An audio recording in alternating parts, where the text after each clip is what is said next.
Hello, good day everyone. How are you all today? Welcome to another video. My name is Hussein. I'm back again to bring you all some of the closing of the weekly updates and also to share with you how our week was and how the overall price section developed in the forecast tips and also during our London session that we actually forecasted early on. First of all, let me give you some updates on Asian stocks which actually gave up its early gains and fell on Friday as the resurgence of coronavirus infection in Europe and United States is hurting the risk appetite, right? On the other hand, we saw that US President Donald Trump offers on Thursday to raise the size of a fiscal stimulus package to win the support of Republicans, and Democrats helped narrow Wall Street losses. That was a discussion that they had before earlier on. So though many investors still believe a deal is unlikely before the November 3rd election, so it's more of like wait and see approach. On the other hand, there's also a bit of worry that they are that we are seeing in the America is that the Europe, not only in America, we're also seeing in the Europe that there's the rising number of virus is actually the numbers are increasing, and at the same time you see we see that on Wall Street, which we saw that Dow Jones Industrial Average fell about 0.07%, and the S&P 500 fell about 0.15%, and the Nasdaq Composite dropped about 0.47%. So that was because of all of these news which actually put a bit of pressure in the stock market. However, like you see, we are always analyzing the market with the help of a price section, right? There's always a good news, there's always a bad news. So we always are analyzing to find the best trading opportunities with the help of a price section. But before I go in further details, I would like to just give you a quick update on how were the events that actually published in the economic calendar. As you could see that for this week, it was another busy week. And then we had got a couple of events that were actually published from different countries and the regions. We had unemployment rate from England, which was bearish. Then on the other hand, we have CPI numbers stagnant. There was not much improvement. It's like yes or no kind of thingy. So on the other hand, we had ECB President Lagarde, which actually spoke about the current situation in the Eurozone with the rising number of COVID-19 and what sort of stimulus packages they will be actually implementing to get through these hard times. Industrial production was in the red zone, and then we had Aussie dollar, which became a little bit stronger at the end of the week, became weaker even though the change in number of employment numbers was stronger than expected. Then we had initial jobless claims.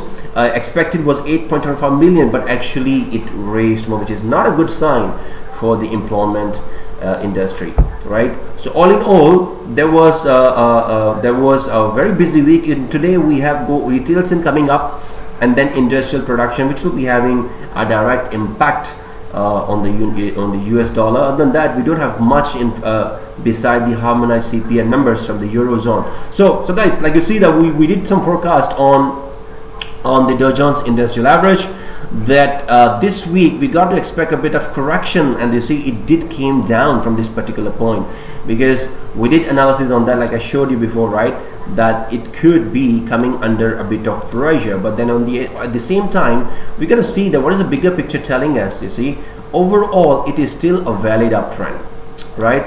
So either we got to see a break below here, then you will see it can actually come back to this particular zone, right? But still it's a bigger picture than uptrend. However, we're gonna watch and monitor closely the next move next week, but we will keep you updated during our sessions how the market is going to take place into what structure and also towards what direction. For the CAD JPY, if you see that we gave our signal earlier of the week, and then during our London session forecast that it is expected to actually go down, and looks like that it has actually started to go down, achieved the TP1. Now we gotta wait and see, because you see now when you see it is developing a downtrend. Perhaps it is gonna go a little bit more up. If it's not this way up, then perhaps could be going a little bit more up from here and retest and this, and then I see that this is going to fall further, right?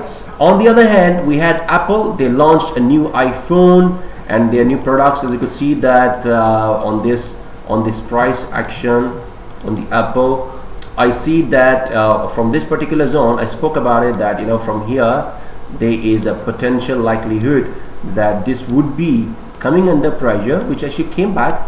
Now might be falling back a little bit down today, but we see the risk appetite is going to be to the upside, right? So that's what we did on Apple. Amazon actually hit all our targets. Our TP1 and TP2 was achieved. Please refer to our videos that we have forecasted earlier. You'll be able to actually monitor and also get the price that we actually forecasted earlier on. Now I see that it's most likely going to come down today, right? Then we will see it will be lifting this way to the upside. However, any further updates or any changes, will be keeping you informed from time to time. We had a discussion about Euro USD early of the week, that we are expecting Euro USD to close the week in bearish momentum. Look at that, guys. It has done beautifully, exactly as we forecasted. All right, so you see that was a particular level or the zone we spoke about. It got to break this channel, which actually it did that, and then it went back to this channel support, became resistance, and then it find its way back. We got to wait and see more room coming down for Euro USD. Perhaps by next week, Euro USD will be potentially meeting these levels, right? These levels are going to be achieved by next week. So if you are in the sell, you can still hold on to it. If you've already made profit about, let's just say here, this from this week up till now is about 70 pips, it's a good trade. But I see that there's more room coming for this, so this could be about 100 to 150 pips trade to be pocketed in a great way of achieving those pips. Right, so guys, it was another productive week. I believe we learned a lot and we achieved a lot. And like every week, there's new updates, there are new price section structures actually developing from time to time. And then we're always giving you the most reliable opportunities, with the proper risk to reward ratio, which I believe is adding value towards your trading goals and helping you to become profitable trader. As for now, I would like to sign off, and I will be back again next week. Till then, you take care, and we will see you guys on Monday. Thank you very much, and have a great trading week, which is going to be closed this week, and have a great weekend. Thank you, and bye-bye.